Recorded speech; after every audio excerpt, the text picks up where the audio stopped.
Hi, welcome to Hamilton and Hazen, Behind the Mic. Join author M.L. Hamilton and me, I'm narrator Kelley Hazen, as we discuss our latest audiobook.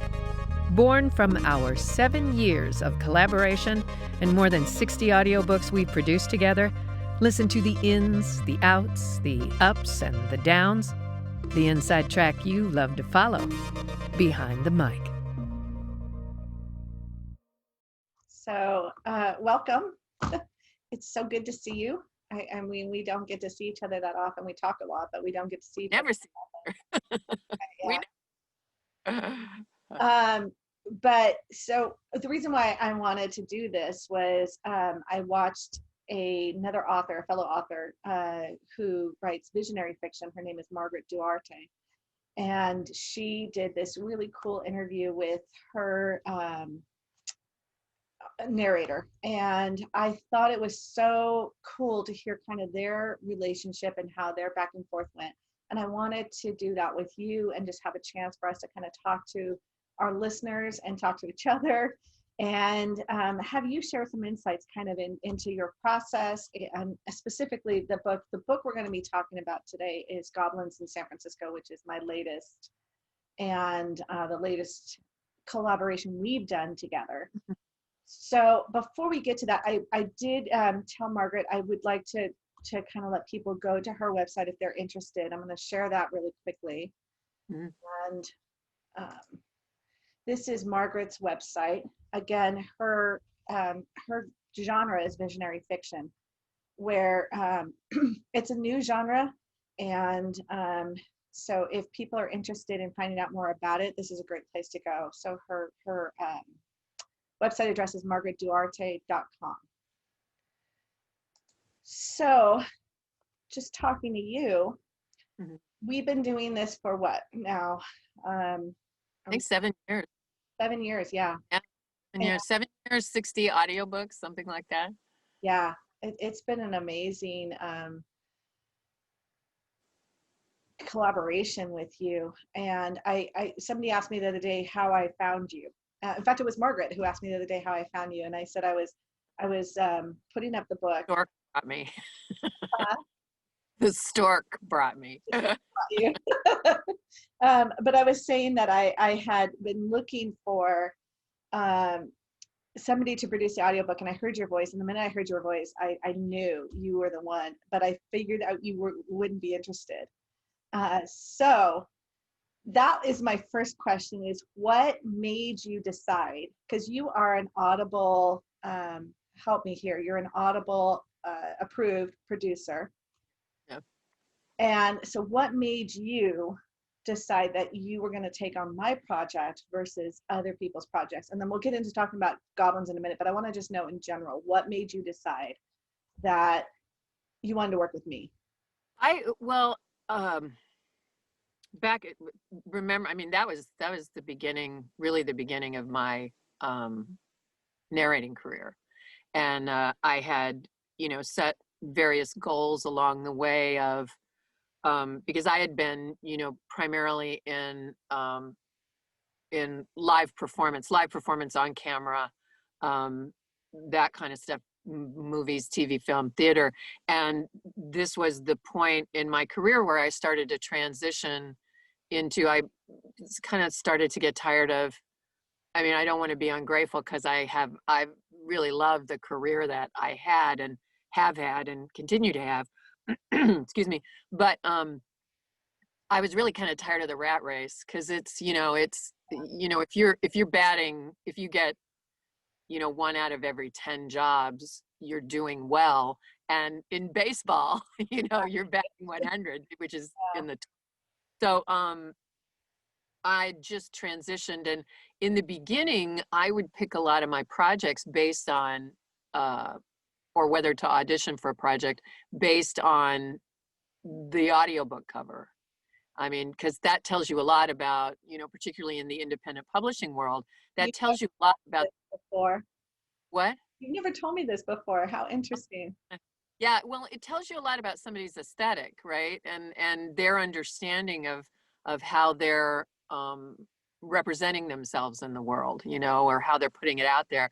And I just have always loved the covers of the whole Peyton Brooks series. They're just, I mean, they're great. They are so visually spot on for what that series is, what those books are about. And so the cover, I loved that. And when I sort of explored who you were, because that's one of the other things that I would take the time to do, is like, who is this author? If I'm going to go into business with them, are they present in the media? Are they, you know, present in the marketplace? Do they participate? And, you know, you clearly did that in a very exciting way. And that, I think, when I say exciting, I mean that I think it as I, at that point, not knowing you, like I do now, uh, uh, it's not already being a fan of yours. What you were doing I would want to become a fan of yours. I would want to follow you. So I felt like if I felt that, then surely a lot of other people were too. So it seemed like that would be a good, you know, professional relationship to get into. And then finally, and you know, what tipped it in for me is, and I know I've told you this, is as soon as I read the audition material, you know, it was just the first words out of my mouth, you know. It was, and it's always been that way in my career, even in on stage acting or on camera acting. When I pick up the copy, you know, and if I'm just there as soon as I start reading, if I understand who that character is and what that is, it becomes very intuitive. And I think because of that, it becomes very compelling for the listener or for the audience member.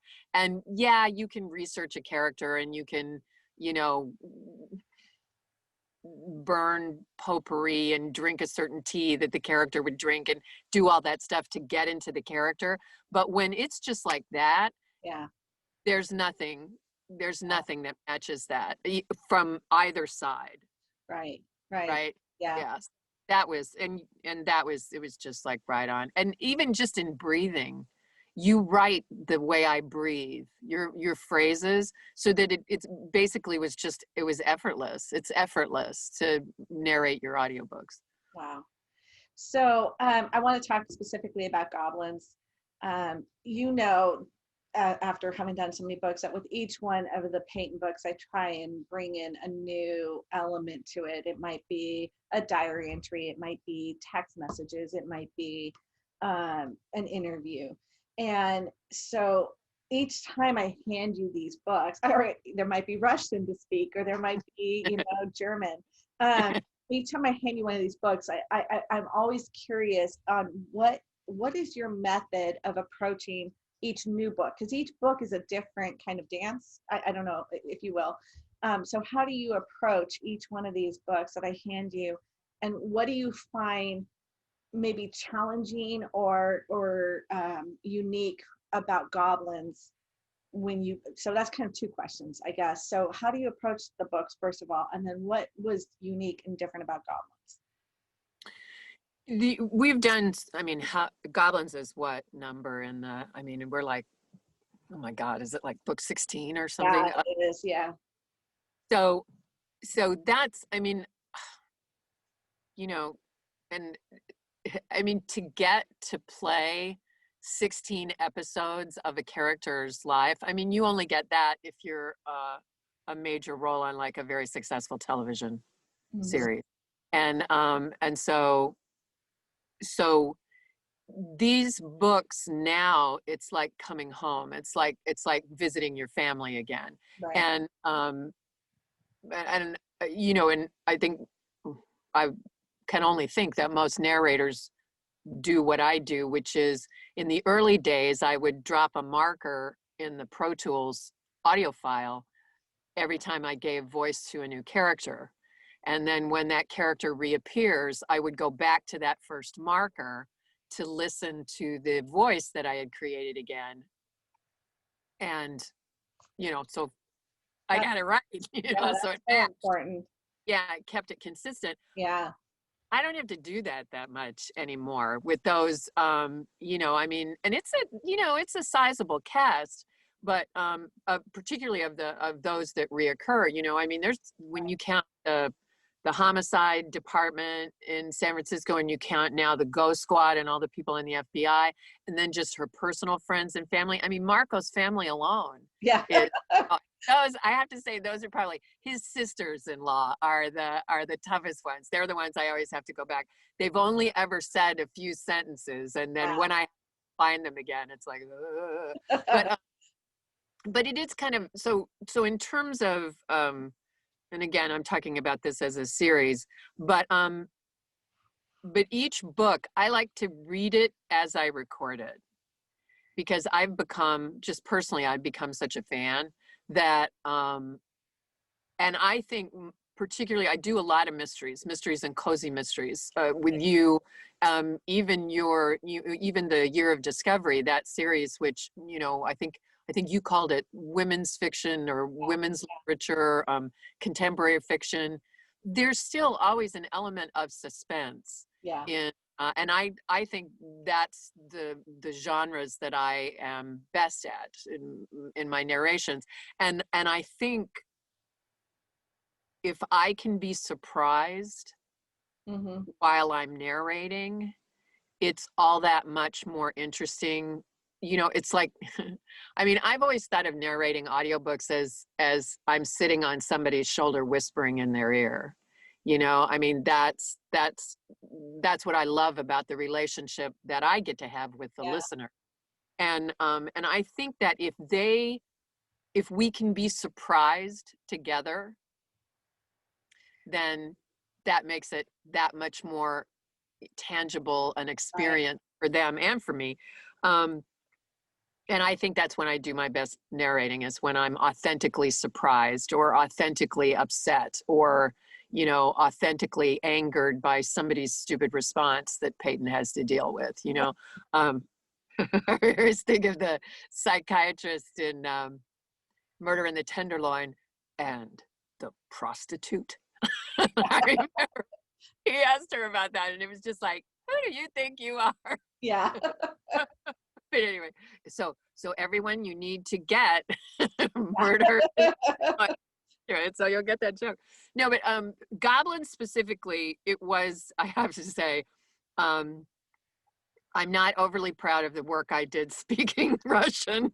That was, I mean, we've done a lot of languages, but the Russian in Frankenstein was a little tougher, and I was so, I knew, of course, that we were going to have to revisit that, you know, because in the story it continues into Goblins, and I thought you handled that really well, because you, and I don't know if it's because you thought I spoke the Russian so badly, but you just really condensed what I had to do, and then I stumbled upon some really good YouTubes that helped with that, but and also just remembered the dialect work that I've done, is that, you know, you just have to make a couple of simple substitutions, you know, like Kipton.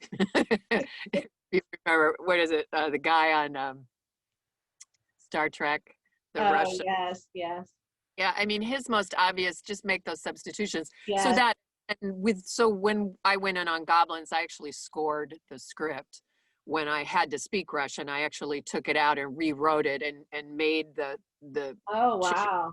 Yeah, so it's like if I said the word captain instead of an A, I wrote it again with an I. Oh, how interesting. Yeah, and it really, it for me, that was a very valuable lesson, because, you know, prior to that I was using Google Translate, which is great, right, but it's really hard to do that with whole paragraphs, let alone, you know, it's hard to do it with sentences. So that made it a lot easier, and I really love it that you never tell me what's going on. You know? That's always, I mean, I didn't know, and we have to be careful that we don't say anything here, but I mean, I wait, I know that. Yeah. Man, were begging you for to write the next one after Frankenstein because of the end. And I couldn't wait until we could get to Goblins and I could find out what the hell was going on. Yeah. So you said something earlier about the characters and being consistent with the characters, and I think that's one of the things that impresses me the most is you are consistent between books. And there could sometimes be, I think, between Menehune and Frankenstein, there was a year, I believe, that we didn't do a Peyton. Do you when you go to speak that character, do you kind of dress yourself? I mean, I don't know how I'm saying this, but do you dress yourself in that character? Do you kind of, when you're doing Abe, do you envision yourself as Abe, or how does that work? It works the same way when I narrate as it seems to work when I read, because when I read a book, I see the whole thing, and I'm sure I'm not the only one that does that. But when I read your stories, those characters are so clearly drawn that I have an image in my head and I know what they're supposed to sound like. And it's a little challenging because there are certainly people that are brilliant mimics and they can sound like anybody. Right. And I am not one of those people, and so sometimes I get frustrated when it's like, I know I'm trying to work for a particular interpretation and I can't quite nail it.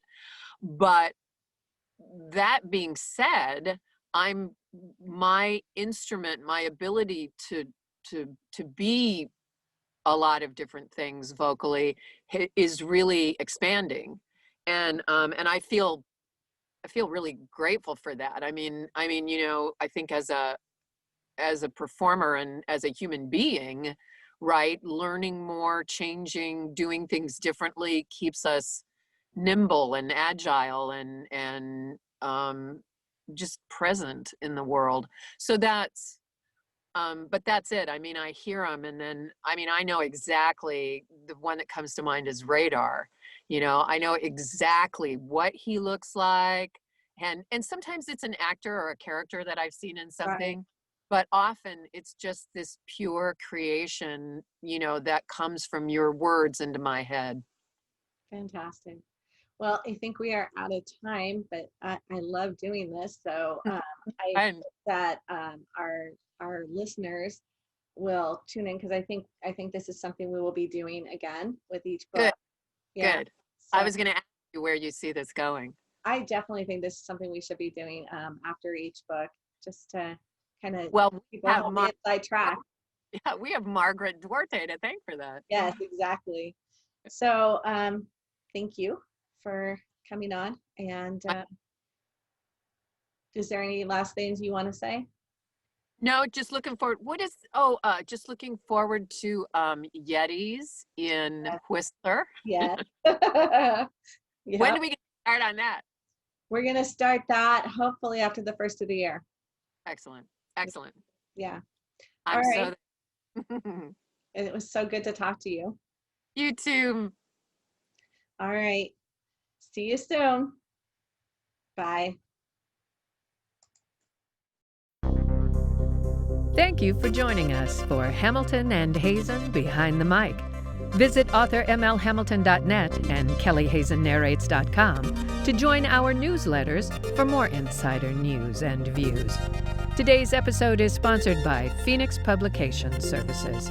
PPS, Digital Shepherds. Let us ignite your writing goals.